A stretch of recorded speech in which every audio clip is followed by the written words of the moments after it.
Hello everyone, आज हम discuss करेंगे सबसे important topic under the constitution, that is preamble. Preamble को हम हिंदी में प्रस्तावना कहते हैं। तो जो कॉन्स्टिट्यूशन का हमारा प्रियम्बल है वो जवाहरलाल नेहरू ऑब्जेक्टिव रेजोल्यूशन पर बेस्ड है। सबसे पहली बार प्रियम्बल का जो आइडिया था वो जवाहरलाल नेहरू ऑब्जेक्टिव रेजोल्यूशन के अंदर ही दिया था। तो सबसे पहली बार कॉन्स्टिट्यूशन को इंसर्ट करने का जो आइडिया है वो इस पे दिया था, ये तो हमने देख लिया। तो लेकिन अब कॉन्स्टिट्यूशन में जो प्रियम्बल को इंसर्ट करने का आइडिया है वो सबसे पहले कौन से कॉन्स्टिट्यूशन में इंसर्ट किया गया था प्रियम्बल को? तो अमेरिकन कॉन्स्टिट्यूशन में सबसे पहली बार प्रियम्बल को इंसर्ट किया गया था कॉन्स्टिट्यूशन के अंदर। एंड उसके बाद अमेरिका के कॉन्स्टिट्यूशन को देखते हुए बाकी सभी स्टेट्स ने अपने कॉन्स्टिट्यूशन के अंदर प्रियम्बल को इंसर्ट किया। एंड इंडिया ने भी अमेरिकन कॉन्स्टिट्यूशन से इस कॉन्सेप्ट को अडॉप्ट किया एंड अपने कॉन्स्टिट्यूशन के अंदर प्रियम्बल को इंसर्ट किया। अब जो हमारा वो कॉन्स्टिट्यूशन का प्रियम्बल है वो कुछ इस तरीके से है कि we the people of India having solemnly resolved to constitute India into a sovereign socialist, secular, democratic republic and to secure to all its citizens justice, social, economic and political liberty of thought, expression, belief, faith and worship, equality of status and opportunity, and to promote among them all fraternity, assuring the dignity of the individual and the unity and integrity of the nation in our constituent assembly this 26th day of November 1949 do hereby adopt, enact and give to ourselves this constitution। जो ये हमारा preamble है, preamble के अंदर 4 main components हैं। तो सबसे पहले तो हमें ये प्रियम्बल बताता है सोर्स ऑफ द कॉन्स्टिट्यूशन। क्या है सोर्स ऑफ द कॉन्स्टिट्यूशन? तो सोर्स है हमारा we the people of India. जो सोर्स है वो है हमारा we the people of India. लोगों ने खुद ने बनाया है and we the people of India, हम ही सोर्स हैं कॉन्स्टिट्यूशन की। सेकंड जो इम्पॉर्टेंट कंपोनेंट है वो है नेचर ऑफ द स्टेट। जो इंडिया एज अ स्टेट, इसका नेचर कैसा होना चाहिए? सॉवरेन होना चाहिए, सोशलिस्ट, सेक्युलर, डेमोक्रेटिक, रिपब्लिक। तो इंडिया एक ऐसा स्टेट होना चाहिए। नेक्स्ट ये बताता है कि हमें अपने सिटीजन्स को क्या क्या देना है, तो हमें क्या क्या इंश्योर करना है अपने सिटीजन्स के लिए। Justice, liberty, equality, fraternity, unity and integrity. हमें ये सारी चीज़ें अपने सिटीजन्स को देनी है एंड इंश्योर करनी है कि उन्हें मिल रही हैं। थर्ड पॉइंट जो हमें ये बताता है वो सिटीजन्स के लिए हो गया। एंड उसके बाद हमें ये फोर्थ पॉइंट जो हमें इम्पॉर्टेंट चीज़ ये बताता है वो क्या है कि किस डेट को हमने ये कॉन्स्टिट्यूशन अडॉप्ट किया, किस डेट को हमने इस कॉन्स्टिट्यूशन को एनैक्ट किया। तो वो है 26 नवंबर 1949। तो 4 कंपोनेंट्स हैं हमारे प्रियम्बल के अंदर जो इम्पॉर्टेंट है, जो हमें क्या बताते हैं? Source of the constitution, nature of the state, हमें अपने सिटीजन्स को क्या अश्योर करना है, एंड हमने किस डेट को इस कॉन्स्टिट्यूशन को अडॉप्ट किया और एनैक्ट किया। तो ये प्रियम्बल हमें ये 4 चीज़ें बताता है और ये 4 मेजर कंपोनेंट्स हैं हमारे प्रियम्बल के। इसके बाद हम बात करते हैं कि प्रियम्बल में कुछ इंपॉर्टेंट टर्म्स दी गई हैं, जैसे sovereign, socialist, secular, democratic, Republic. तो ऐसे ही जो सॉवरेन शब्द है इसका क्या मतलब है? इंडिया एक संप्रभुत्व देश है। तो इंडिया इंडिपेंडेंट है एंड इंडिया किसी भी दूसरे देश की शक्ति के नियंत्रण में नहीं है। अपने डिसीजंस इंडिया जो है वो खुद ले सकता है। जो इंडिया के अंदर और भी जो स्टेट्स हैं वो भी इंडिपेंडेंट हैं एंड उनके पास भी ये पावर है कि वो अपने लिए कुछ अलग लॉ अगर बनाना चाहते हैं तो वो बना सकते हैं। तो वो सॉवरेन है। इंडिया जो है एक सॉवरेन स्टेट है एंड ये किसी के भी अंडर डोमिनियन में नहीं आता। नेक्स्ट इम्पॉर्टेंट टर्म है सोशलिस्ट। भारत एक समाजवादी देश है। इंडिया के अंदर जो भी सोशलिस्ट अपनाया गया, हमने वो कौन सा सोशलिस्ट अपनाया? Democratic socialist. तो यहाँ पर क्या है? मिक्स्ड इकोनॉमी है इंडिया के अंदर। हम जो है मिक्स्ड इकोनॉमी में विश्वास करते हैं, जहाँ पर दोनों पब्लिक और प्राइवेट सेक्टर दोनों ही मिलकर काम करते हैं। किस पर्पस के लिए? गरीबी को हटाने के लिए या फिर कोई भी जो ज्ञान बढ़ाने के लिए, कुछ भी अवेयरनेस करनी है लोगों में या जिसमें अज्ञानता है लोगों में तो उसको हटाने के लिए मिलकर काम कर रहे हैं ये। तो ये हो गया सोशलिस्ट। थर्ड हो गया सेक्युलर। इंडिया एक धर्मनिरपेक्ष देश है। यहाँ पर ये जो सेक्युलर शब्द है और सोशलिस्ट है इसको हमने 42nd अमेंडमेंट एक्ट से इंसर्ट किया है। 42nd amendment act 1976।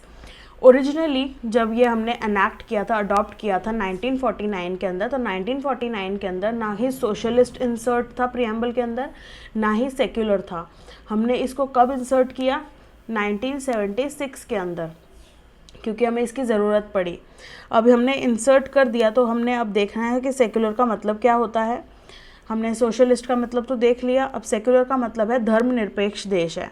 अब धर्मनिरपेक्ष क्या है कि जो एक देश है या भारत है उसका अपना कोई धर्म नहीं है। भारत देश जो है वो अपने जितने भी नागरिक हैं सभी के धर्म को समान सुरक्षा देगी एंड समान रिस्पेक्ट देगा। एक तरीके के रिस्पेक्ट से, एक ही तरीके की नज़र से देखेगा हर व्यक्ति के जो भी धर्म है।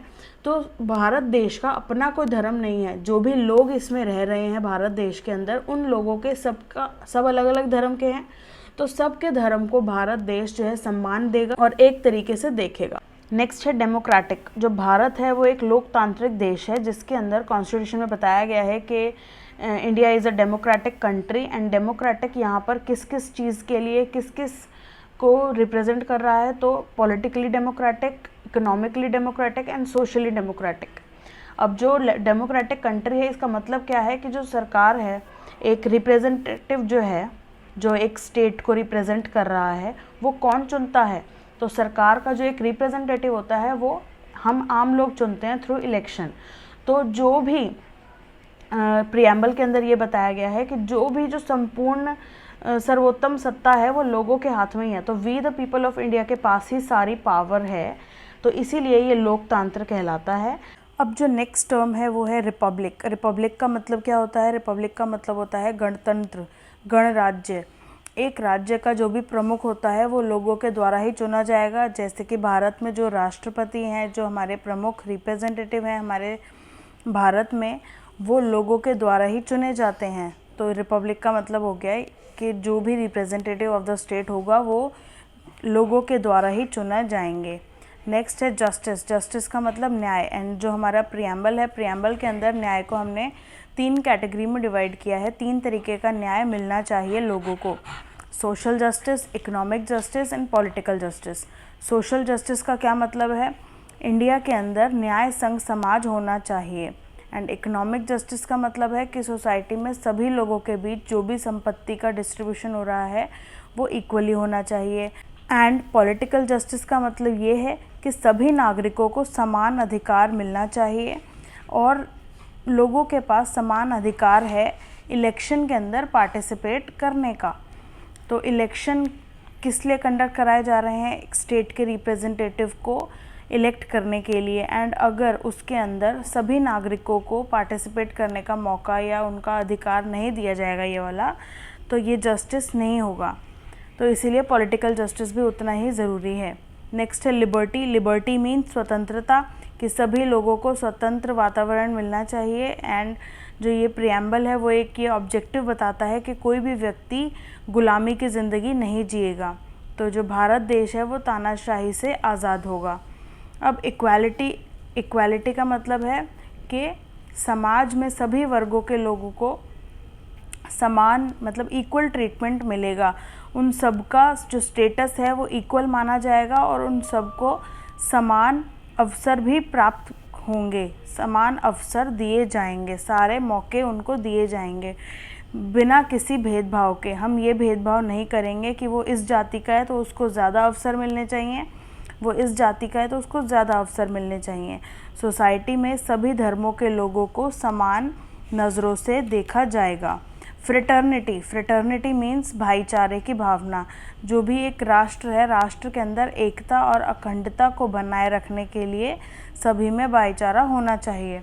अब हमारे प्रियम्बल को एक बार अमेंड किया गया है, तो सिर्फ एक ही बार हमारा जो प्रियम्बल है वो अमेंड हुआ है 42nd अमेंडमेंट एक्ट के अंदर।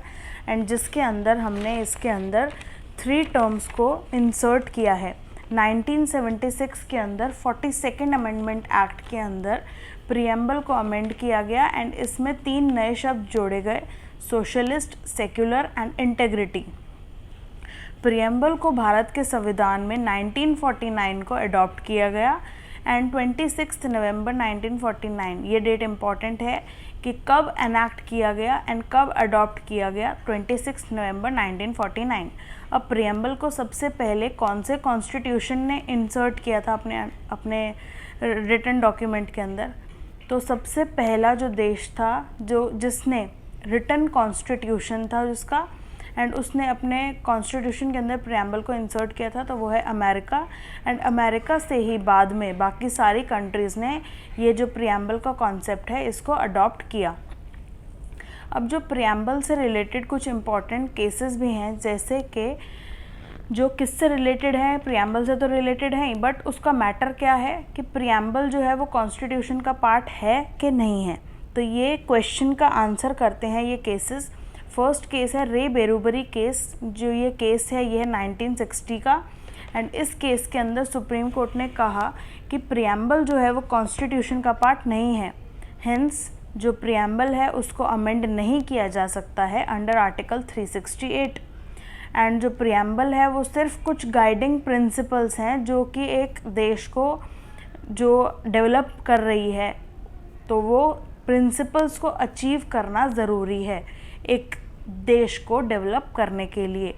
नेक्स्ट केस है Kesavananda Bharati versus state of Kerala 1973।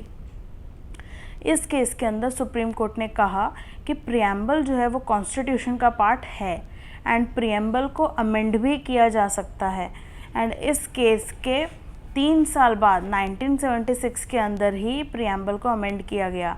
1973 के अंदर केशवानंदा भारती के केस के अंदर कोर्ट ने बोला कि प्रियम्बल जो है वो कॉन्स्टिट्यूशन का पार्ट है, प्लस इसको आर्टिकल 368 के अंदर अमेंड कर सकते हैं। अमेंड तो कर सकती है पार्लियामेंट, बट पार्लियामेंट के पास क्या है, अनलिमिटेड पावर नहीं है अमेंड करने की, एंड पार्लियामेंट जो है वो बेसिक स्ट्रक्चर को टच नहीं कर सकती। तो कॉन्स्टिट्यूशन का पार्ट होते हुए प्रियम्बल जो है उसके अंदर भी बहुत सारी टर्म्स यूज़ ही की गई हैं, sovereign, socialist, secular, democratic Republic, justice, liberty, equality, fraternity, integrity, unity, ये सारी हमारी बेसिक स्ट्रक्चर में आ जाएंगी एंड पार्लियामेंट इनको भी अमेंड नहीं कर सकती हैं, बट इनको इंसर्ट करा उन्होंने, कुछ हटाया नहीं, एडिशन किया। 1976 के अंदर पार्लियामेंट ने 3 नए वर्ड्स को इंसर्ट किया, जो कि कौन कौन से हैं, सोशलिस्ट, सेक्युलर एंड इंटीग्रिटी। पहले जो हमारे प्रियम्बल के अंदर था वो यूनिटी ऑफ द नेशन था, एंड 1976 के बाद अब यहाँ पर है unity and integrity of the nation. अब हमारा प्रियम्बल का कॉन्सेप्ट तो ख़त्म हो गया है, थ्योरी पार्ट, एंड अब आता है प्रैक्टिकल पोर्शन। अब प्रियम्बल से रिलेटेड हम कुछ इंपॉर्टेंट क्वेश्चंस देखेंगे जिसका आंसर आपको पता होना ज़रूरी है, एंड ये एग्ज़ाम्स के अंदर पूछा जाता है, ये एग्ज़ाम पॉइंट ऑफ व्यू से इम्पॉर्टेंट है। तो स्टार्ट करते हैं। सबसे पहला क्वेश्चन है कि प्रियम्बल जो है वो कॉन्स्टिट्यूशन का पार्ट है कि नहीं है। तो yes, preamble is the part of the constitution. Second question है कि जो भी मेकर्स थे, कॉन्स्टिट्यूशन के जो मेकर्स थे, उनके माइंड का रिफ्लेक्शन आपको कहाँ पे देखने को मिलता है? तो प्रियम्बल के अंदर हमें मेकर्स का जो माइंड है उसका रिफ्लेक्शन दिखता है। थर्ड क्वेश्चन ये है कि आइडिया जो था प्रियम्बल का वो कहाँ से बोरो किया हमने, किस कंट्री के कॉन्स्टिट्यूशन से हमने प्रियम्बल का कॉन्सेप्ट को बोरो किया? तो यूएसए के कॉन्स्टिट्यूशन से हमने ये प्रियम्बल का जो कॉन्सेप्ट है इसको बोरो किया। अब जो प्रियम्बल है क्या उसको अमेंड किया गया है, और किया गया है तो कौन से ईयर के अंदर किया गया है? तो येस, प्रियम्बल को हमने अमेंड किया है, सिर्फ एक बार अमेंड किया है, और कब अमेंड किया है? 1976 के अंदर। एंड अमेंडमेंट कौन सी है? 42nd amendment act. अब फिफ्थ क्वेश्चन है कि किसने प्रिपेयर किया था प्रियम्बल ऑफ इंडियन कॉन्स्टिट्यूशन? तो जो जवाहरलाल नेहरू ऑब्जेक्टिव रेजोल्यूशन है इसके अंदर प्रिपेयर किया गया था इंडियन कॉन्स्टिट्यूशन। अब यहाँ पर नेक्स्ट क्वेश्चन 6 नंबर का क्वेश्चन, इसके अंदर हमें क्या बताना है? करेक्ट सीक्वेंस बताना है। जो टर्म्स यूज़ करी गई हैं इंडिया के लिए अंडर द प्रियम्बल, हमें उसका सीक्वेंस भी याद होना ज़रूरी है, जैसे कि sovereign, socialist, secular, democratic republic, ये इसका करेक्ट सीक्वेंस है। नेक्स्ट है question number 7, what is the source of the constitution? तो सोर्स क्या है कॉन्स्टिट्यूशन का? We the people of India, हम जो लोग हैं हम ही जो है सोर्स है कॉन्स्टिट्यूशन की। क्वेश्चन नंबर 8 है कि कॉन्स्टिट्यूशन को कब अडॉप्ट किया गया? तो 28 नवंबर 1949 को कॉन्स्टिट्यूशन को अडॉप्ट किया गया। Who called the preamble as the identity card of the constitution? किसने ये बात कही है? तो N.A. पालकीवाला ने कहा है कि preamble जो है वो आइडेंटिटी कार्ड है कॉन्स्टिट्यूशन का। नेक्स्ट इज़ कि इंडियन ब्रांड जो सोशलिज्म का है, इंडिया के अंदर जो कॉन्स्टिट्यूशन के अंदर प्रियम्बल के अंदर सोशलिज्म टर्म यूज़ किया है, वो कैसा सोशलिज्म दर्शाता है प्रियम्बल के अंदर? तो डेमोक्रेटिक सोशलिज्म। अब जो आइडिया है justice, social, economic and political का, वो हमने कहाँ से लिया है? प्रियम्बल के अंदर हमने जस्टिस को 3 कैटेगरी में डिवाइड किया है एंड हम बोलते हैं कि जस्टिस 3 तरीके से मिलना चाहिए, सोशली, इकोनॉमिकली एंड पॉलिटिकली। तो ये हमने कहाँ से अडॉप्ट किया है? USSR, that is Russia. जो आइडिया है लिबर्टी, इक्वालिटी, फ्रेटर्निटी का, इसको हमने कहाँ से अडॉप्ट किया है? तो इसको हमने अडॉप्ट किया है फ्रेंच कॉन्स्टिट्यूशन से। अब जो प्रियम्बल है, नेक्स्ट है 14th क्वेश्चन कि प्रियम्बल को हमने ऑल्टर कर दिया। हमने ये तो बात कर ली कि प्रियम्बल को हम ऑल्टर कर सकते हैं, प्रियम्बल जो है वो पार्ट है ऑफ द कॉन्स्टिट्यूशन का, एंड इसको हमने 42nd अमेंडमेंट एक्ट 1976 के अंदर अमेंड भी किया था। बट किस आर्टिकल के अंडर इसको ऑल्टर किया जा सकता है? तो प्रियम्बल को भी ऑल्टर किया जा सकता है under article 368 of the constitution. Next question है कि प्रियम्बल जो है वो की नोट है कॉन्स्टिट्यूशन का, तो ये किसने कहा है? Sir Ernest Barker. Next question है कि प्रियम्बल जो है वो हॉरोस्कोप है हमारे स्टेट का, ये किसने कहा है? KM मुंशी जी ने कहा है कि प्रियम्बल जो है वो क्या है? एक हॉरोस्कोप है।